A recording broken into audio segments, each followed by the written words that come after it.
Welcome to big TV. నేను మీ రవి బండారి. నాతో ఉన్నారు డాక్టర్ లిఖితా దాసరి గారు. అండ్ ఈ రోజుల్లో పక్షవాతం అనేది కొంచెం కాంప్లికేటెడే. అండ్ ఏజ్ డిఫరెన్స్ కూడా కొందరికి ఉండట్లేదు. చాలా సడన్గా వచ్చేస్తుంది. సో దీని గురించి క్లియర్గా మేడం అడిగి తెలుసుకుందాం. Hello ma'am. హలో. పక్షవాతం. సో బేసిక్గా ఏంటంటే ఇది ఏజ్ డిఫరెన్స్ లేకుండా సడన్గా ఇలా రావడం అనేది చాలా ఇంపాక్ట్ చూపిస్తుంది. యాక్చువల్లీ పక్షవాతం అనేది మేబీ ఒక ఫ్యామిలీలో పేరెంట్స్లో ఒకరికి రావడం వల్ల కూడా ఫ్యామిలీ పైన కూడా చాలా ఇంపాక్ట్ చూపిస్తుంది. అసలు పక్షవాతం అనేది ఎందుకు వస్తుంది, ఎలా వస్తుంది? సో పక్షవాతం అంటే మెడికల్ టర్మ్లో పెరాలిసిస్. సో పెరాలిసిస్ అనేది చాలా రీజన్స్ వల్ల రావచ్చు. ఒకటి, మన బ్రెయిన్లో బ్లడ్ క్లాట్ అవ్వడం వల్ల, లేదు ఏదైనా వెజిల్ ప్రెషర్ ఎక్కువై బర్స్ట్ అవ్వడం వల్ల రావచ్చు. మన నెక్లో కొన్ని వెజిల్స్ ఉంటాయి, కెరోటిడ్ ఆర్టరీస్ అని. కొలెస్ట్రాల్ ఎక్కువ అవ్వడం వల్ల ఆ కెరోటిడ్ ఆర్టరీస్ బ్లాక్ అయ్యి అక్కడ నుంచి ఏదైనా ఒక బ్లాక్ వెళ్ళి బ్రెయిన్లో వెళ్ళడం వల్ల ఎంబాలిక్ స్ట్రోక్ అంటాం, అలాంటివి రావచ్చు. మీకు జనరల్ టర్మ్లో పక్షవాతమే, 4 కాళ్ళు చేతులు పడిపోయినాయి అంటాం. బట్ ఒక ట్రీటబుల్ కాజ్ కూడా ఉంటుంది. యూజువల్గా ఏంటంటే అలాంటి కండిషన్స్ మనం ఏదైనా బయట ఫుడ్ ఇన్ఫెక్షన్స్ వస్తాయి, చాలా రేర్. బట్ ఇట్స్ అంటే ఈ మధ్య చాలా ఎక్కువే చూస్తున్నాం మన బయట ఈటింగ్ హ్యాబిట్స్ వల్ల. సో ఏదైనా బాడీలోకి ఏదైనా ఇన్ఫెక్షన్ వచ్చింది అంటే అది బ్రెయిన్ మీద ఎఫెక్ట్ చేసి కూడా మనకి ఈ 4 limbs అనేది ప్యారలైజ్ అవ్వచ్చు. బట్ మనం దానికి ఇమ్యునోగ్లోబులిన్స్ అలాంటివి ఇస్తే కనుక దాని గులియన్ బ్యారీ సిండ్రోమ్ అంటాం, అలాంటి వాటిని ట్రీట్ చేయొచ్చు. ఎంత ఫాస్ట్గా పారాలిసిస్ వచ్చిందో అంత ఫాస్ట్గా రికవరీ కూడా ఉంటుంది దానికి. బట్ మోస్ట్ కామన్గా మనం చూసేది ఈ బ్రెయిన్ స్ట్రోక్స్, క్లాట్ వల్ల, బ్లీడ్ వల్ల వచ్చే ఎంబాలిక్ స్ట్రోక్స్ వల్ల. ఈ మూడింటివి మోస్ట్ కామన్. దీనికి రిస్క్ ఫ్యాక్టర్స్ ఏంటి అంటే, first and primary risk factor is BP, blood pressure. Okay. And diabetes, obesity, వీటన్నిటి వల్ల మనకి బాడీలో కొలెస్ట్రాల్ లెవెల్స్ అనేవి ఎక్కువయ్యి దానివల్ల కూడా మనకి ఈ బ్లాక్స్ కానీ బ్లీడ్స్ కానీ అవ్వచ్చు. ఓకే. అంటే బేసిక్గా పక్షవాతం పారాలిసిస్ అనేది ఓవర్ థింక్ వల్ల ఏమైనా వస్తుందా? స్ట్రెస్ ఎక్కువగా తీసుకోవడం వల్ల అనేది? సో ఏం లేదు, స్ట్రెస్ ఎక్కువ తీసుకోవడం వల్ల ప్రెషర్ ఎక్కువైతే, అంటే బ్లడ్ ప్రెషర్ ఎక్కువైతే దానివల్ల వచ్చే ఛాన్స్ ఉంటుంది. But not because of just stress వల్ల. ఓకే. అండ్ మోర్ ఓవర్ అంటే ఆల్కహాల్ తీసుకోవడం కానీ లేకపోతే బాడీలో ఎక్కువగా ఇన్ఫెక్షన్ ఉండడం వల్ల ఏమైనా వస్తుందా? Smoking is big risk factor. Smoking వల్ల మనకి ఎథెరోస్క్లెరోసిస్ చేంజెస్ అవుతాయి. ఎథెరోస్క్లెరోసిస్ చేంజెస్ అంటే మన బ్లడ్ వెజల్ వాల్ చుట్టూ కూడా మన ఫ్యాట్ డిపాజిషన్స్ అవుతూ ఉంటాయి. అది అయ్యి it forms a block. Okay. ఆ బ్లాక్ అయినప్పుడు డెఫినెట్గా మనకి స్ట్రోక్ ఛాన్సెస్ 100% ఎక్కువే.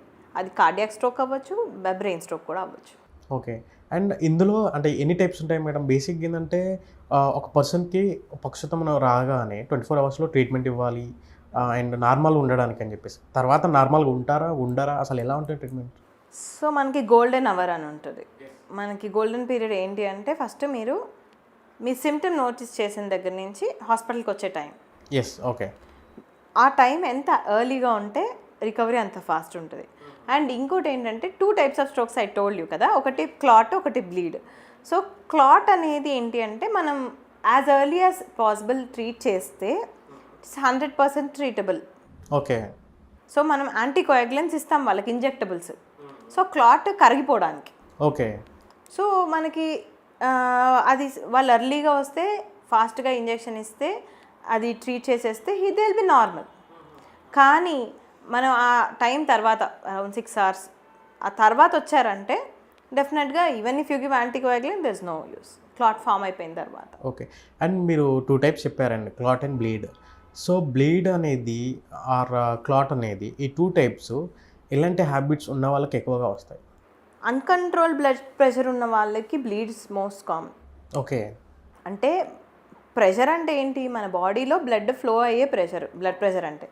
సో ఆ ప్రెషర్ ఎక్కువ ఉన్నప్పుడు మన బ్లడ్ వెసల్స్కి ఒక రెసిస్టెన్స్ ఉంటుంది.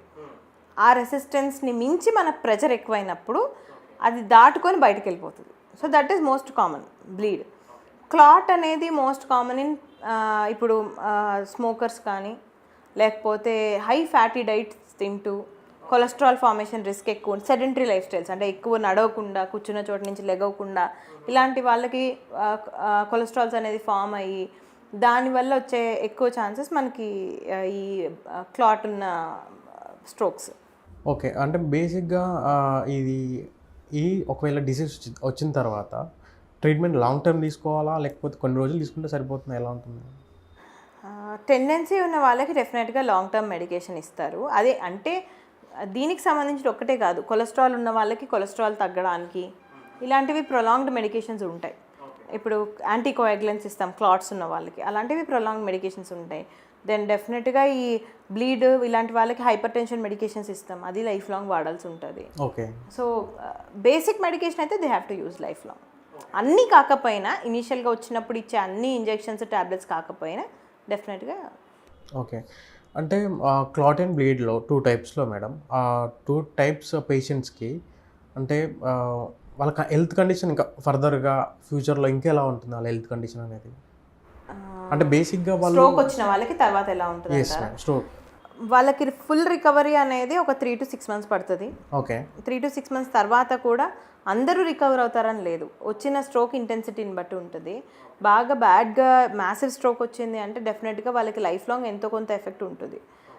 లింబ్ మూమెంట్ రెస్ట్రిక్షన్స్ ఉండొచ్చు, లేదు అంటే కనుక కాళ్ళు నడవలేకపోవచ్చు సరిగ్గా, ఇలాంటివి ఉంటాయి. బట్ మైల్డ్ స్ట్రోక్ వచ్చిన వాళ్ళకి 100% రికవరీ అరౌండ్ 3 to 6 months ఉంటుంది. Medications but they have to use. Okay, అంటే బేసిక్గా పక్షవాతం వచ్చిన వాళ్ళకి న్యాచురల్గా హోమియోపతి అని ఇట్లాంటివి కొన్ని ఉన్నాయి.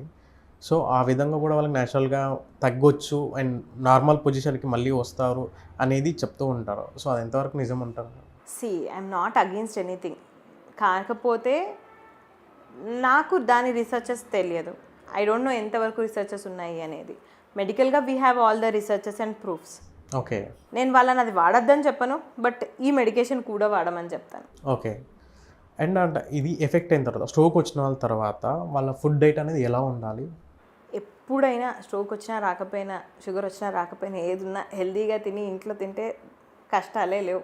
ఓకే, హెల్తీ ఫుడ్ అనేది must and should. Okay, so చూసారు కదండి, డాక్టర్ లిఖితా దాసరి గారు మనకు హెల్త్ టాపిక్స్ పైన చాలా క్లియర్గా సొల్యూషన్ ట్రీట్మెంట్ అనేది ఎలా ఉంటుంది ఎలా అనేది.